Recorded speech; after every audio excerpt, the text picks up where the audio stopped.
Wabula sawa busaawa okulaba nga ababaka abalondebwa ng'ennaku z'omwezi 15 omwezi ogwa January bakuba ebirayiro okukiikirira abantu ababalonda mu Paalamenti ye 12 mu kisanja kya 2026 2031 era wano wenyimiridde we bagenda okuba nga bakubira ebirayiro.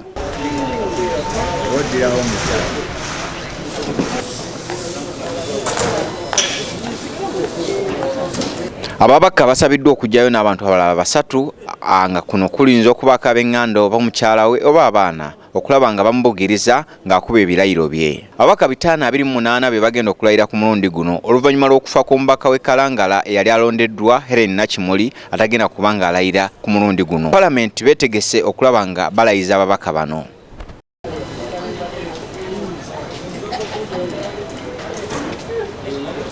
Ebinjawulo tubirabyeko nga bikolebwa ku Paalamenti okulaba nga bayoyota ssaako n'okutereeza abagenda okutuula ababaka baneeno abagenda okujja olunaku olw'enkya. Jjukira nti ababaka bagenda kulayirira ennaku 3 okuva ku Lwokusatu, Olwokuna n'Olwokutaano nga buli mubaka alina essaawa ezaamuweereddwa okulaba ng'atuuka wagenda okuba ng'akubira ebirayiro. Omubaka tasaanye kujja ku lunaku lwe bataamuwa. Buli mubaka wa Paalamenti amala okukuba ebirayiro aweebwa ssemateeka afuga eggwanga lino ssaako ne rule of procedures oba amateeka agafuga Paalamenti galina okugoberera ng'akola emirimu gye. Nze Ssebugenyi Joseph ku Lwa KTV amalindirire.